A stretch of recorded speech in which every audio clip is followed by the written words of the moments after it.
பாக்குறீங்க? அதே போல வந்து மாற்றுன்னு சொல்லி வந்து அவருக்கு போடக்கூடிய ஓட்டுகளை எப்படி கன்சல்டிங் பண்றாங்க? ஆனா என்னை பொறுத்தவரை விஜய் அவர் பிரச்சாரத்திற்கு முறையாக அனுமதி கொடுக்க வேண்டும் என்பதில் நான் தெளிவாக இருக்கின்றேன். நான் இந்த நாட்டினுடைய ஒரு குடிமகனாக அனுமதி கொடுக்கணும். விஜய்க்கு கூட்டம் சேர்றாங்க, கூட்டம் சேரல, எப்படி இருந்தாலும் கூட காவல்துறை எண்ணிக்கை அதிகப்படுத்தும். இதெல்லாம் தேர்தல் ஆணையத்தினுடைய கடமை. இல்ல உங்களுக்கு கூட்டம் சேருது நாங்க பர்மிஷன் கொடுக்க மாட்டோம், அதெல்லாம் அரசியல் ஏத்துக்க முடியாதுங்க. தேர்தல் களம் என்று வந்த பிறகு எல்லா தலைவர்களுக்கும் நீங்க முறையாக அனுமதி கொடுத்து முறையாக அந்தந்த கூட்டத்திற்கு ஏற்ப ஒரு ஸ்கேல் ஆஃப் டிப்ளாய்மெண்ட் நீங்க போடுங்க.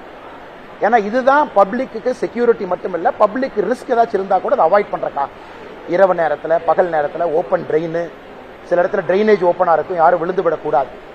அதனால் இல்ல உங்களுக்கு கூட்டம் அதிகமாக சேரும், நாங்கள் அனுமதி கொடுக்க மாட்டோம் என்று தேர்தல் நடத்தக்கூடிய அதிகாரிகள் சொன்னாங்கன்னா அந்த கருத்து ஜனநாயகத்தில் ஏற்புடையது கிடையாது. நீங்க ஸ்கேல் ஆஃப் டிப்ளாய்மெண்ட் அதிகப்படுத்தி பொதுமக்களுக்கு பாதுகாப்பு கொடுத்து தலைவர்களுக்கு பேசுவதற்கு அந்த கேப்பை ஏற்படுத்தி கொடுங்க. அதனால இந்த விஷயத்துல தமிழக வெற்றி கழகத்தினுடைய தலைவர் திரு விஜய் அவர்கள் தமிழகத்தில் அனுமதி கோரும் பொழுது அதை எலெக்ஷன் கமிஷன் கொடுக்கணும். கொடுக்கலனா இன்னைக்கு இவங்க பேச ஆரம்பிச்சிட்டாங்க. தேர்தல் ஆணையம் நடுநிலைமையா இருக்கா? இன்னுமே தமிழகத்தினுடைய அதிகாரிகள் தேர்தல் ஆணையத்தினுடைய கண்ட்ரோல் இருக்காங்களா?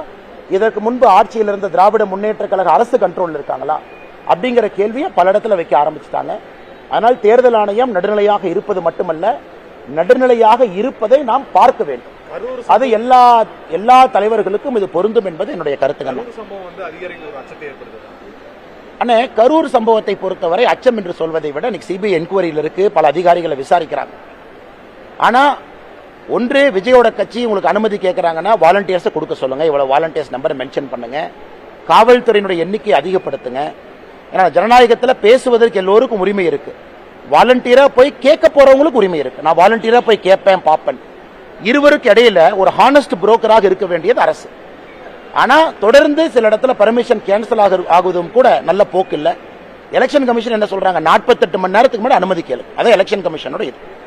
48 ஹவர்ஸ்க்கு முன்னாடி நீங்க இசிஐ ஆப்ல அனுமதி கடிதம் போட்டா கூட பர்மிஷன் கொடுக்க வேண்டிய தேர்தல் ஆணையத்துடைய பொறுப்பு. அதனால் தேர்தல் ஆணையம் நடுநிலைமையாக இருப்பது மட்டுமல்ல, இட் ஷுட் அப்பியர் ஹானஸ்ட். நடுநிலைமையாக இருப்பதை நம்ம பார்க்கணும். அதே நேரத்தில் எத்தனை இடத்துல திராவிட முன்னேற்ற கழகத்தினுடைய தலைவர்கள் தொண்டர்கள் பரிசு பொருளை ரைட் ராயலா இங்கே எங்கே கொண்டு போயிட்டு இருக்கிறாங்க, அதையும் பிடிக்கணும். அப்பாவி பொதுமக்களுடைய பணம் தான் மாட்டுதோ தவிர அரசியல் கட்சிகள் அவர்களுடைய தலைவர்கள் தொண்டர்களுடைய பணம் மாட்டுவதா தெரியல. அதையும் மக்கள் கண்கூடா பார்க்கணும். இந்த கடைசி 5 நாளில் இலவசத்தை அள்ளி தெளிப்பது, அதையும் தேர்தல் ஆணையம் நடவடிக்கை எடுக்கணும். இதெல்லாம் பார்த்தா தான் தமிழ்நாட்டில் ஒழுங்காக தேர்தல் நடத்தப்பட்டதுன்னு அப்பதான் சொல்ல முடியும். நேற்று அந்த நாமினேஷன் ஸ்க்ரூட்டனி அந்த ப்ராசஸ் பல இடத்துல நமக்கு மகிழ்ச்சி அளிக்கும் வகையில் இல்லை, பல இடத்துல நேர்மையாக அது இல்லை. அதெல்லாம் தேர்தல் ஆணையம் நேரடியாக தலையிட்டு சம்பந்தப்பட்ட அதிகாரிகள் யார் இருக்கிறாங்களோ அவங்கள்ட்ட தலையிட்டு நடவடிக்கை எடுக்கணும்.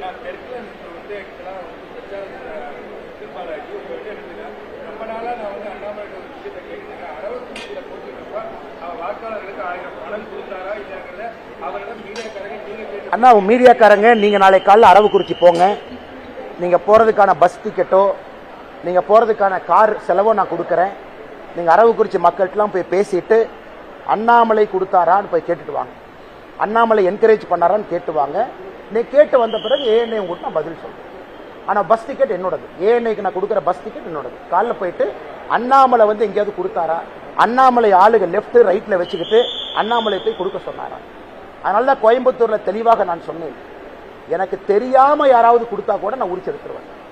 எனக்கு தெரியாம கூட யாரும் கொடுக்க கூடாது. அரசியலை பொறுத்தவரை நான் ஒரு ஹானஸ்டியை கொண்டு வந்திருக்கேன். அது தமிழகத்துல புதுசு, அது பல பேர்த்த உறுத்தி இருக்கு. இன்னைக்கு செந்தில் பாலாஜி மாதிரி ஆள் சொல்றதுல நீங்க ஏஎன்ஐல கேட்கிற அளவுக்கு வந்துட்டீங்க. ஒரு 1ஆம் நம்பர் புரோக்கர் ஜெயில 300 நாளைக்கு மேல இருந்தாரு. அவருடைய சொந்த தம்பி 1.5 வருஷம் அக்யூஸ்டா இருந்த ஒரு ஆள் இன்னைக்கு கரூர்ல பேசிட்டு இருக்கான். இந்த கேள்வி அவங்ககிட்ட கேட்கணும்ல. இதே ஏஎன்ஐ ஒரு நேர்மையான நடுநிலையான ஏஎன்ஐ பத்திரிகை நீங்க வேலை பார்த்தீங்கன்னா நீங்க செந்தில் பாலாஜி எப்படிப்பட்ட கேள்விகள் கேட்கணும்? ஏஎன்ஐ அப்படியே வெண்ண தலைவர் மாதிரி தடவி தானே கேட்டுட்டு இருக்கிறீங்க, வெண்ண தலைவர் மாதிரி கேட்கறீங்க. ஒரே நிமிஷம் அண்ணா, நீங்க கேட்ட கேள்விக்கு பதில் சொல்றதுக்கு எனக்கு உரிமை இருக்கு. தலைவா நீங்க கேட்டீங்க, பதில் நான் சொல்றேன், நீங்க கேட்கணும்.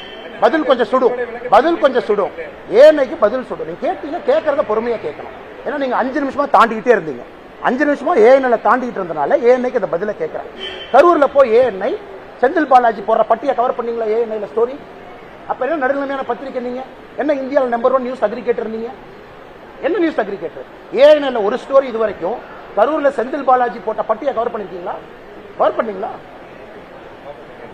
பண்ணீங்களா?